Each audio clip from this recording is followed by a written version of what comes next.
Coucou les Crazy, c'est Elise et je vous retrouve aujourd'hui pour une nouvelle vidéo pour Crazy Little Craft, évidemment. Et aujourd'hui je vous propose de réaliser une carte Fête des Mères dans un format slime card, donc allongé. Pour cette carte, je vais utiliser beaucoup de chutes ou de restants de papier. Donc par exemple ici, c'est un restant de papier Penton. Alors je l'ai juste redimensionné en hauteur. Il fait, je crois, à peu près 9, presque 10 centimètres de haut. Et je m'étais dit, une fois que tu auras fait ta création, tu retailleras pour rentrer ça sur une base de carte en format A4. Mais finalement, je n'ai rien retaillé et je vous expliquerai pourquoi. Cette base de carte, je vais utiliser de la poudre Magical jaune dessus, que bien entendu je viens vaporiser d'eau pour la faire réagir, et je viens sécher tout ça au heat gun. Alors le but c'était d'avoir une certaine ligne directrice dans mes tâches, mais bon en fait finalement ça s'est pas tout à fait passé comme ça, parce que ça s'étale beaucoup, mais bon c'est pas grave, la ligne directrice on la donnera plus tard avec les motifs.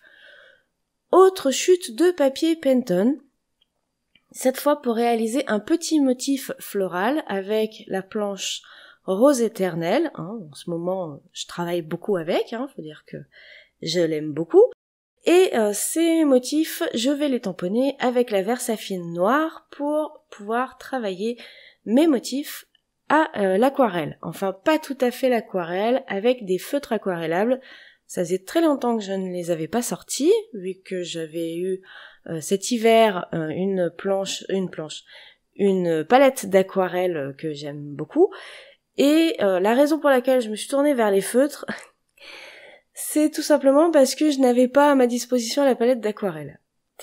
En fait, il y avait beaucoup de choses que je n'avais pas à ma disposition pour faire cette carte, puisque depuis le week-end de Pâques, où j'avais pris quelques jours de vacances, de repos, en fait, ces jours de vacances et de repos étaient destinés à me permettre de faire quelques travaux dans la pièce, alors pas pour aménager la scrap room, j'aimerais beaucoup, mais c'est pas encore le cas, mais quelques travaux, puisqu'il nous restait des murs à peindre.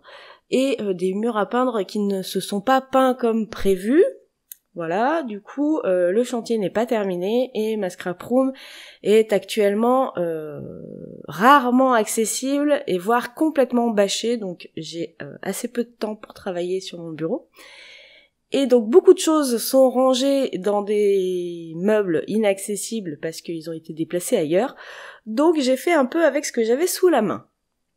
Voilà, donc on espère qu'on va trouver la solution au souci et que je vais pouvoir retrouver ma scrap room rapidement.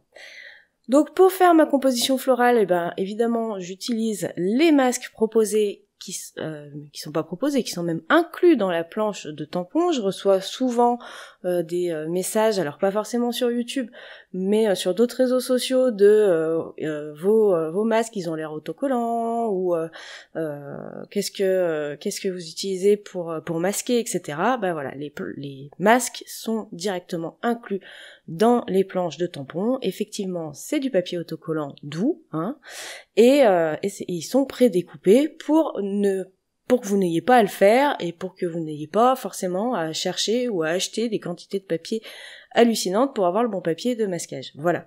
Donc c'est un petit plus de la part de Crazy Little Craft dans toutes les planches de tampons où les motifs peuvent être convertis en masques. Voilà. Quand c'est trop fin, trop détaillé, c'est pas évident, les textes on oublie, mais pour les motifs plus généreux, plus importants, évidemment, je vous prépare les masques et je les inclus dans les planches de tampons. Voilà, ça c'était pour répondre à une question assez récurrente que j'ai dernièrement, même si c'est pas forcément sur YouTube, ça me permet de vous répondre un petit peu. Donc comme je vous disais, pour cette mise en couleur, j'utilise donc des feutres aquarellables et non pas une planche d'aquarelle et non pas des encres distress, même si j'aurais pu utiliser des encres distress, mais j'avais que les oxydes sous la main et pour l'aquarelle c'est pas ce que je préfère.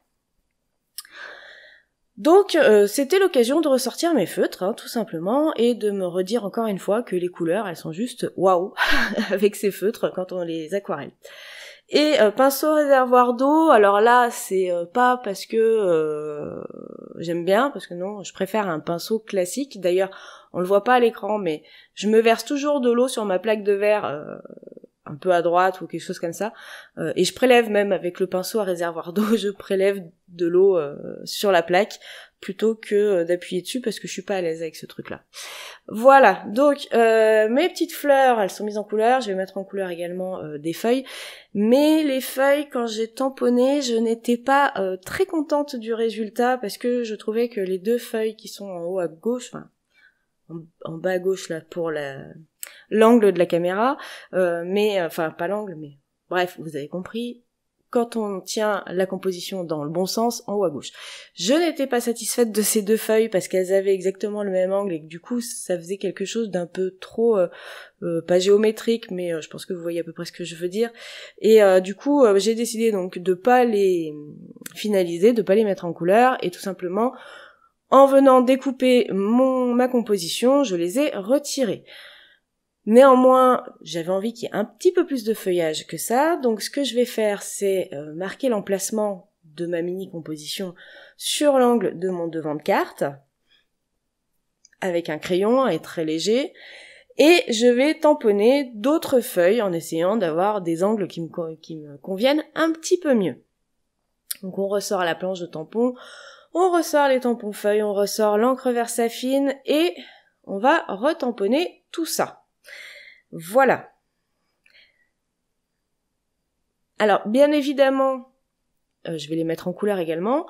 Le fait d'avoir finalement supprimé les feuillages de ma composition d'origine et d'en avoir rajouté en dessous, ça va créer un petit effet, alors ça va pas créer un effet d'épaisseur, mais on va venir rajouter de l'épaisseur et du coup on va avoir une composition florale non pas sur un seul et même plan de la carte, mais sur 2 finalement, puisque on va avoir un décalage entre la mini-composition devant et les feuilles qui seront sur l'arrière-plan.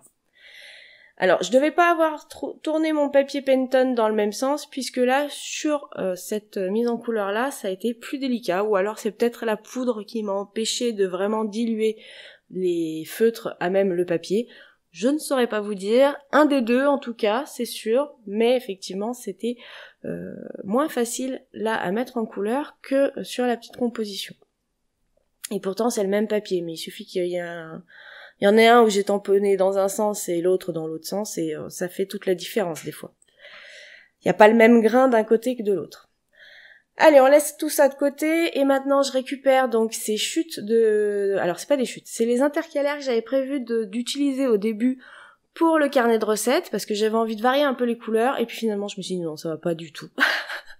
Donc je ne les ai pas gardés pour le carnet de recettes, d'ailleurs je pense que je l'avais mentionné dans la vidéo concernant les intercalaires, que j'avais recommencé plusieurs fois. Mais voilà, je les ai gardés de côté parce que ça peut toujours être utile. Et pour cette carte de fête des mères, j'ai eu envie de mettre des petits papillons parce que c'est frais, c'est léger, c'est mignon. Voilà, je trouve que ça va bien pour la fête des mères. Et donc, j'ai ressorti ces intercalaires entre guillemets ratés pour pouvoir tamponner des motifs dessus, les découper et les utiliser comme ça. Alors, j'ai tamponné et découpé plus de papillons que nécessaire pour ma création.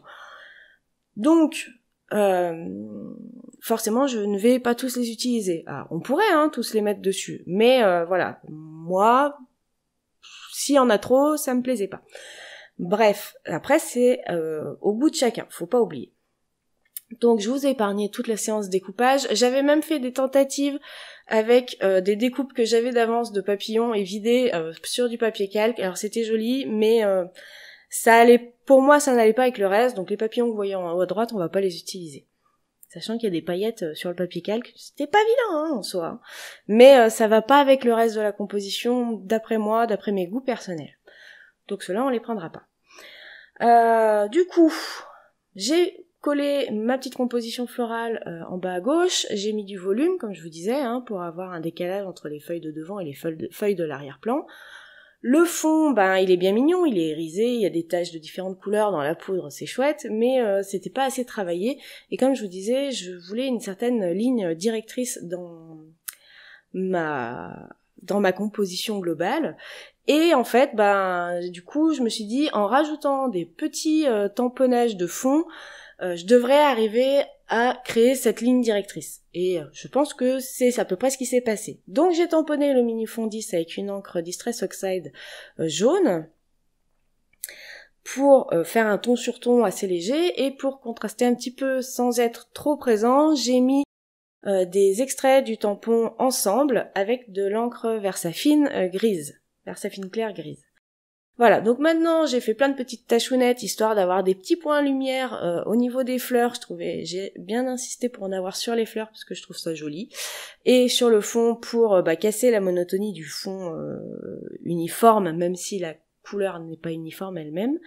Et là donc je mets du noir dans les corps de mes petits papillons pour qu'ils ressortent un petit peu mieux et qu'on les lise plus facilement à l'œil directement. Donc je vais coller mes papillons. Alors les deux qui sont avec les ailes grandes ouvertes, je vais les coller en pliant un peu les ailes de façon à ce qu'il y ait une notion de volume. Je n'ai pas spécialement mis de mousse adhésive pour les maintenir comme ça, je pense que ça devrait suffire.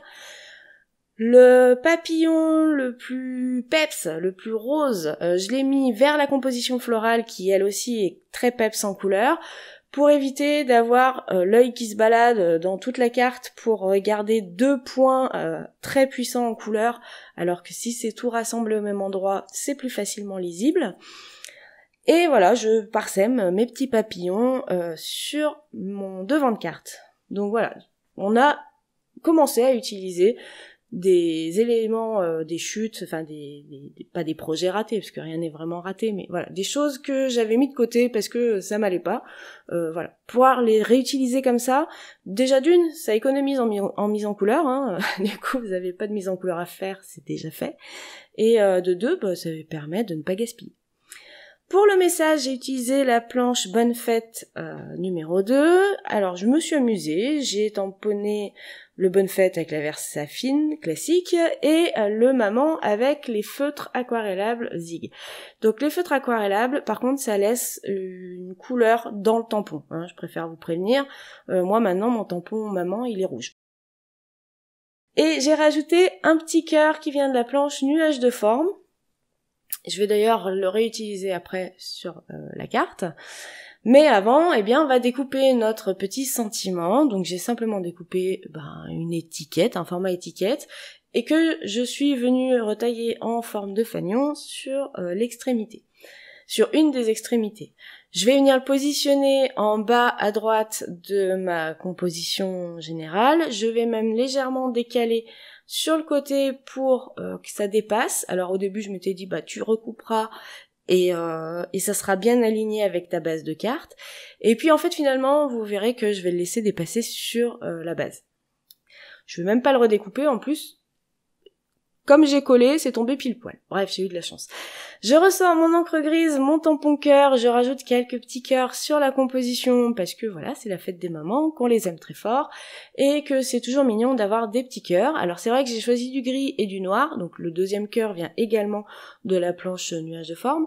J'ai choisi donc des couleurs neutres parce que le reste de la composition est déjà très coloré. C'est d'ailleurs bien plus coloré que ce que j'ai l'habitude de faire. Généralement, je limite un peu plus que ça les couleurs. Mais bon, là, quitte à partir sur une création faite avec des chutes et des morceaux de créa non utilisés, tant qu'à faire, autant jouer le jeu jusqu'au bout avec les éléments que j'avais donc sous la main, puisque après j'aurais très bien pu aller fouiller des cartons pour aller chercher d'autres choses, chose que je n'ai pas fait. Je me suis dit allez, on va essayer. Sur le coup, les couleurs ne me plaisaient pas forcément beaucoup, hein, comme je vous ai dit, c'est très coloré, et beaucoup plus que ce que moi j'ai l'habitude de faire. Mais voilà, après c'est un petit défi aussi de se dire que si ça nous plaît pas forcément, faut faire en sorte que ça finisse par nous plaire. Comme je vous disais en début de vidéo, à la base je pensais retailler mon devant de carte pour m'adapter sur un A4, et en fait finalement j'avais une feuille de papier Nena qui se baladait, qui n'était pas dans son paquet, et qui se baladait au milieu des chutes sans pour autant être entamée, et je me suis rendu compte que le 21 cm de large de ma bande de papier issue d'un A4, elle rentrait parfaitement dans la largeur d'un papier format letter, donc format américain. Donc finalement, je n'ai absolument pas eu besoin de retailler mon devant de carte pour le placer sur ma base de carte. Voilà, je sais pas si j'avais jamais fait le lien, mais c'est possible. Je ne sais pas si je m'en souviendrai pour la suite. J'en sais rien, et puis c'est vrai que le papier Nena, généralement je l'utilise pas pour faire des bases de cartes. Bref, voilà. Donc du coup, comme je vous ai dit, j'avais pas posé tous les petits papillons. Donc pour terminer cette carte un peu plus, on va dire, eh bien, j'en colle certains à l'intérieur. Comme ça, ils viendront accompagner le petit message de la fête des mamans. Voilà. Ah si, il me reste un dernier détail. Comme on a découpé tous les papillons, je ne me suis pas amusée à garder les petits traits des antennes des papillons. Donc je prends un feutre fin noir et je rajoute sur tous mes papillons 2 petites antennes à main levée. Voilà pour cette carte spéciale fête des mamans. On aura d'autres créations sur ce sujet qui arriveront dans les prochains jours afin de vous aider à vous préparer, à vous donner des idées en fait pour faire des créas pour cette occasion-là. J'espère que cette carte vous a plu, que toutes ces couleurs vous donnent envie de créer des choses colorées. Et n'hésitez pas à nous dire en commentaire ce que vous en avez pensé. Voilà, je vous souhaite un très bon scrap et je vous dis à bientôt pour de nouvelles créations. Bye!